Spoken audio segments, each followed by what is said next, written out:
Y cuando te querés enterar de algo que sucede fuera de nuestro país, ¿qué haces? Y bueno, haces lo que tenés que hacer. Porque para las cuestiones de adentro de nuestro país ya tenemos mucha información y es toda fake news, es toda mentira. No te podés enterar de nada. Entonces, ¿qué haces cuando tenés que enterarte de cuestiones del afuera? Llamás a alguien que sepa, que indague y que no se contente con ver los informativos internacionales, que son todos tendenciosos. Estoy hecho un escéptico, no me digas nada y ya lo sé. Y no me molesta estar escéptico. Prefiero estar un poco escéptico, solo un poco, y no ser un optimista tonto.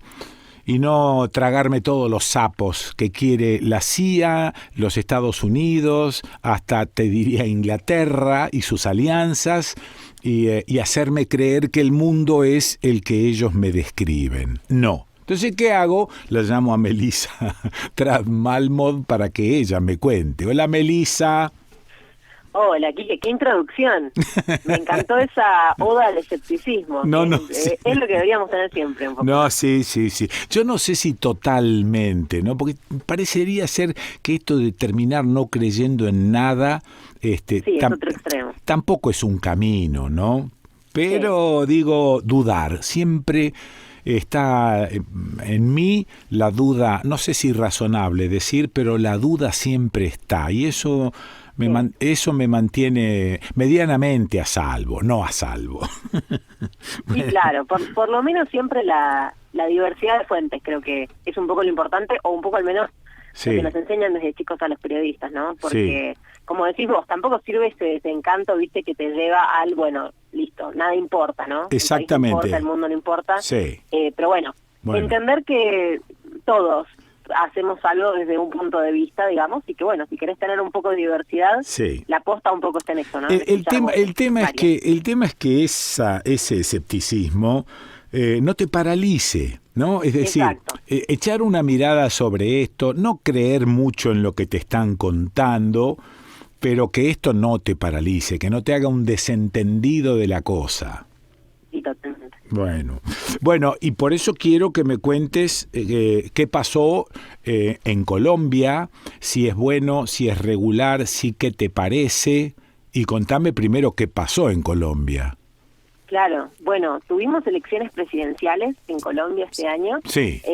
A fines de mayo, en realidad, fue la primera vuelta. Todo el mundo esperaba que pasara el candidato de la izquierda, Gustavo Petro, porque las estadísticas le daban como bastante bien. Sí. Pero en algún punto la gente esperaba que quien fuera como el contrincante en segunda vuelta de Gustavo Petro era el candidato de la derecha tradicional de ese país, apoyado por las fuerzas uribistas, que es este movimiento político que ha estado por tanto tiempo en el poder. Sí. Bueno, todo el mundo esperaba que ese fuera el contrincante, ¿no? Y sin embargo lo que sucedió es que pasó a segunda vuelta un tipo al estilo Milei, para que tengan algún tipo de referencia autóctona de quién es Rodolfo Hernández, un magnate de la construcción, un empresario millonario, que le decían el viejito de TikTok, porque el tipo se subió a esta ola, viste, de hacer videos medios locos en redes sociales, y como querer convocar a las juventudes de ese lado.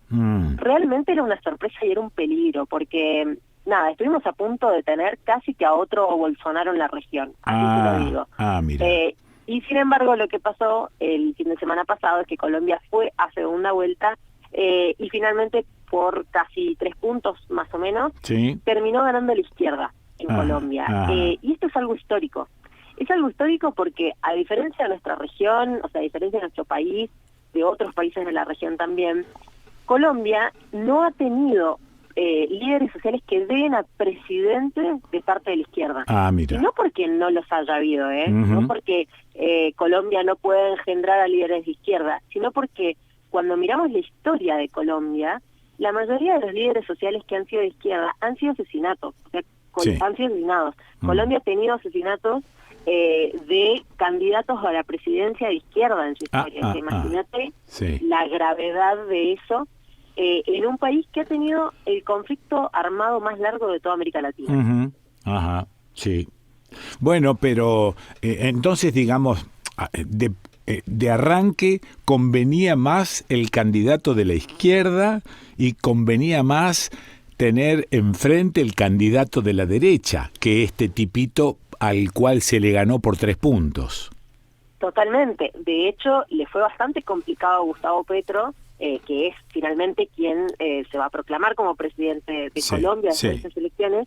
Le costó mucho más rivalizar, porque aparte, durante lo que fue la campaña antes de la primera vuelta, claro, vos imaginate que lo más fácil para él justamente era rivalizar con la derecha, ¿no? Claro, es decir, nosotros no somos esto, eso es lo que ha estado son las élites que han estado gobernando Colombia desde siempre, yo soy lo distinto, y de repente que aparece, y este es un fenómeno interesante porque lo vemos en Colombia, pero lo vemos en todo el continente también. Esta gente, viste, que se quieren hacer los outsiders, cuando además no lo son, porque el tipo que se presentaba como un outsider había sido alcalde de una localidad que se llama Bucaramanga, entonces, digo, venía también de la experiencia un poco política, y además, viste, como si llegaran puros, como si decir, aunque no hayas estado en la política, igual sos un empresario que ha manejado bastantes hilos, digo. Claro, están como Milei, de alguna manera cooptando aquellos que están como estoy yo,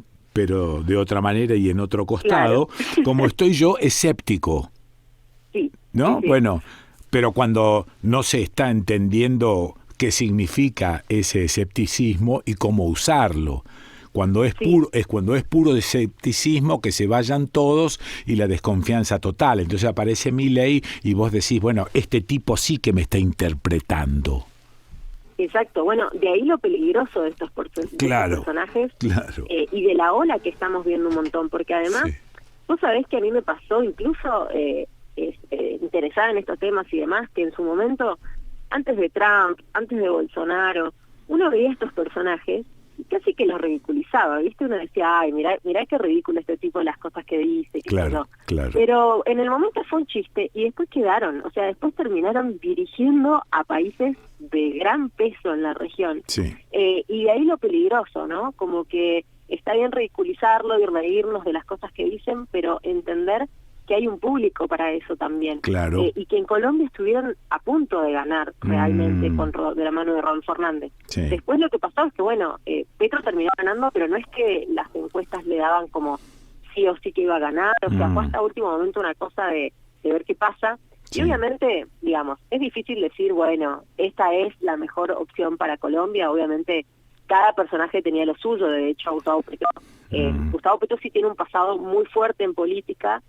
Muchos lo acusaban por haber sido parte de una guerrilla de Colombia, el M-19, pero esto fue como súper en su juventud, lo seguían usando, viste, hasta el día de hoy, pero el tipo estuvo ahí de muy joven, él dice no haber matado a nadie, estuvo incluso en el proceso de paz porque esa guerrilla le puso las armas a finales de los 80, principios de los 90, y después el tipo ha sido legislador, ha enfrentado un montón la cuestión de la corrupción, ha sido alcalde de Bogotá también, ¿no? Entonces tiene un pasado bastante interesante.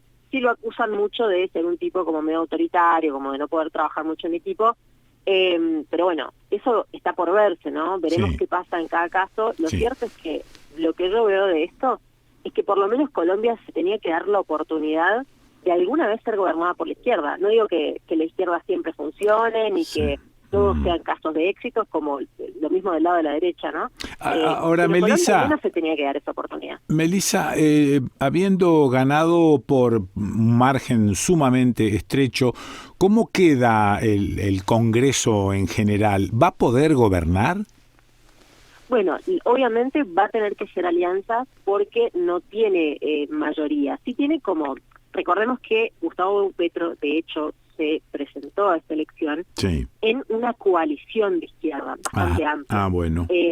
Pero como bien sabemos, hay muchos tipos de izquierda, ¿no? Entonces también hay que ver, no solamente que no tienen la mayoría para pasar algunas de las reformas más importantes que ha planteado Petro, que si querés ahora más o menos las miramos, pero lo importante de esto es que va a tener que fijarse si todavía tiene un poco el apoyo de la coalición con la que se presenta, ¿no? Si lo van a apoyar en todas las reformas que él promete, porque plantea cosas bastante grandes. Tenemos, por ejemplo, por nombrarte una reforma agraria. Ah, ¿no? mira, la tierra. Entonces, para esas reformas así de grandes, obviamente necesitas, viste, un apoyo que, bueno, hay que ver realmente si se lo dan. Sí, pocos países. Reformar eso, sistema de salud, pensiones, etcétera. No, pensaba que pocos países en América han podido llevar adelante la reforma agraria, ¿no? Bolivia es uno de ellos, pero no sé el resto.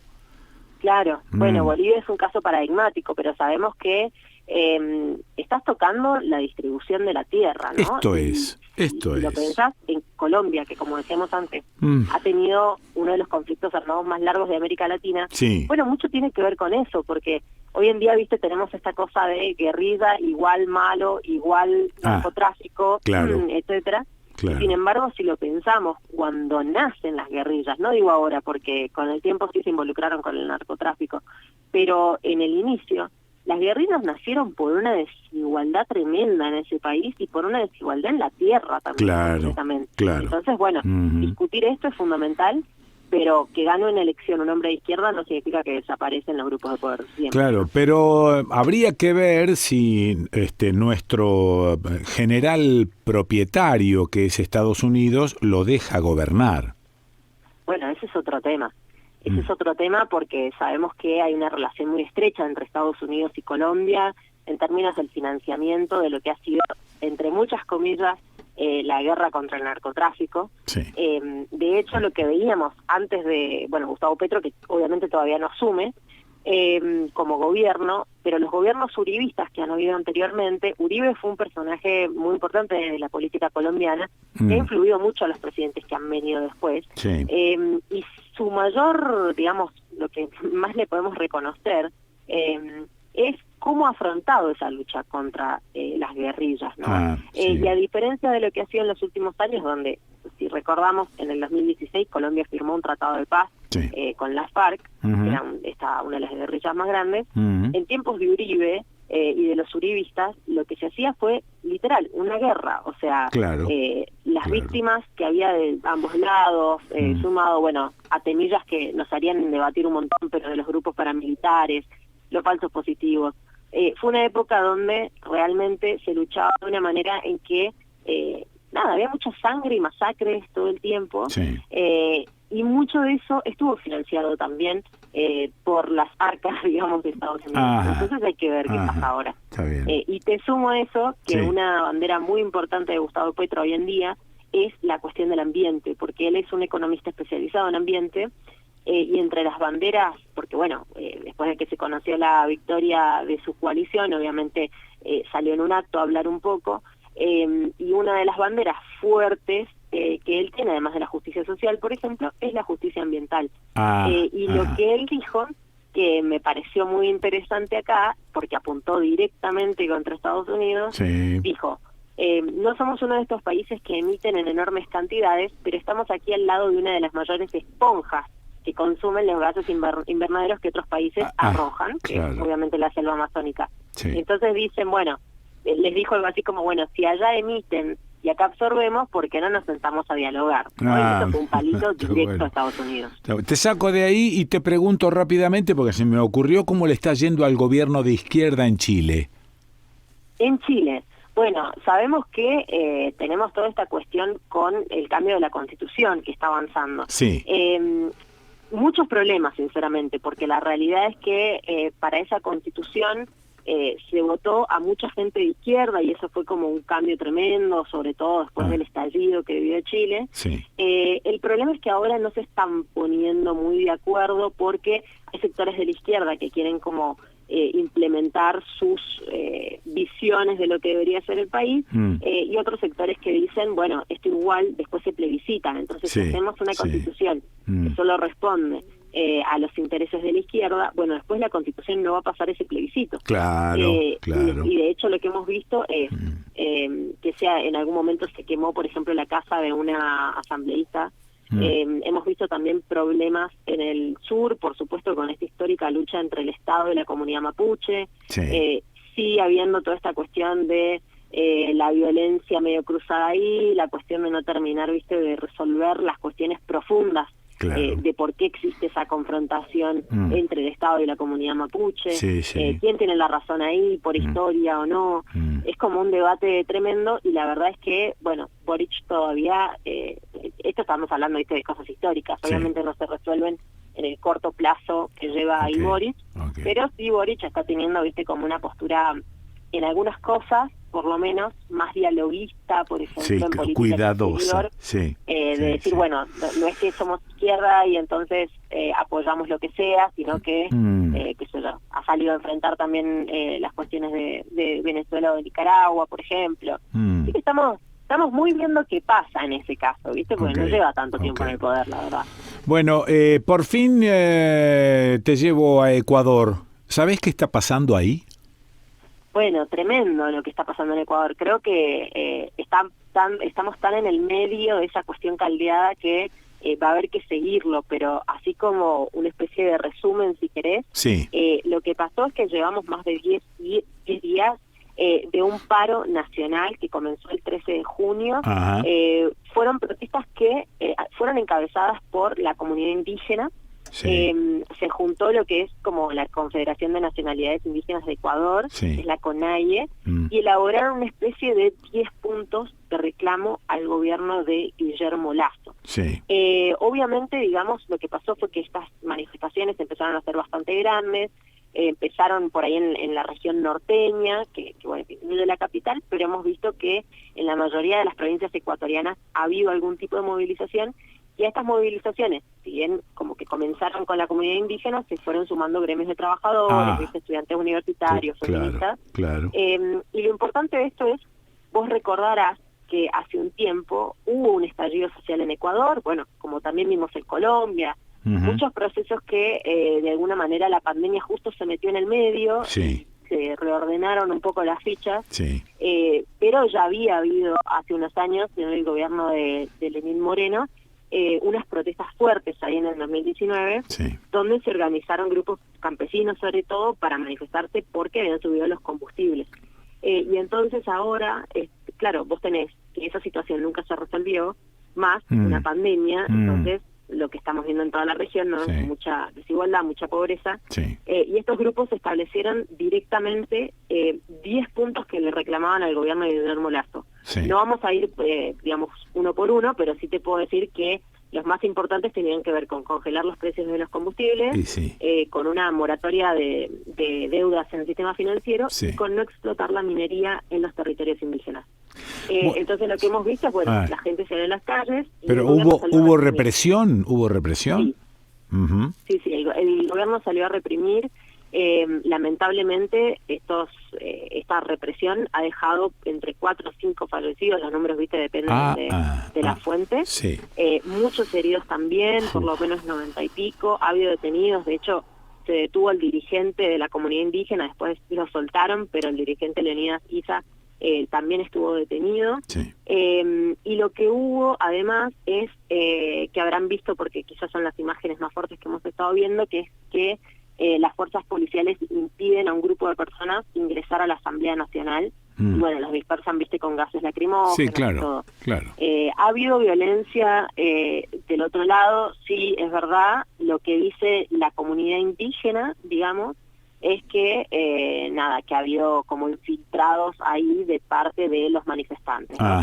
Que es lo que siempre pasa en las protestas. Sí, señora. Es muy difícil para mí de chequear todo eso. Sí. Lo que decía un analista que me parecía como interesante para pensar el futuro de esto, Sí. este analista decía que ni el presidente controla el Estado, ni la CONAIE, que es esta Confederación de Agrupaciones Indígenas, Sí. ni la CONAIE controla las protestas, decía este analista. Claro. Me parece que es obvio que hay mucho descontento, el gobierno salió a proponer ciertas medidas, pero lo que dicen desde los sectores indígenas es que estas medidas no alcanzan.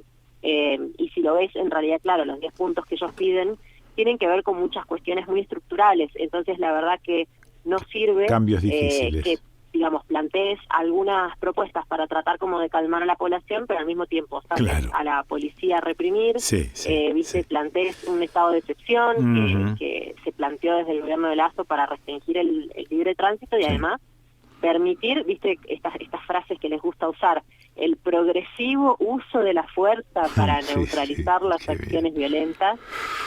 Mm. Realmente uno mira eso y dice, bueno, ¿qué realmente intención de diálogo hay cuando decís, bueno, sí, se soluciona este par de cositas, pero al mismo tiempo te saco a la calle, viste, a la policía Claro, montándose a palo? claro.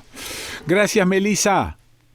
Gracias a vos. Les dejo ahí en mi Instagram, si les interesa más el tema de Colombia-Ecuador. Estoy haciéndole una entrevista a un abogado y politólogo colombiano, así que se van a mi Instagram, @MelissaTrad, TRAD, Sí, que como saben, bueno, siempre profundizamos ahí un poco lo que acá charlamos así para dar un dale, panorama general. dale. Gracias, Melissa. Beso grande. Un abrazo. Chau, chau. Bueno, la escuchaste a Melissa Trad Malmod. Melissa Trad, dijo, ¿no? Melissa Trad. Sí, claro, dijo eso. Muy bien. TRAD, dice ella siempre. ¿Y dónde la escuchaste a Melissa? En el desconcierto.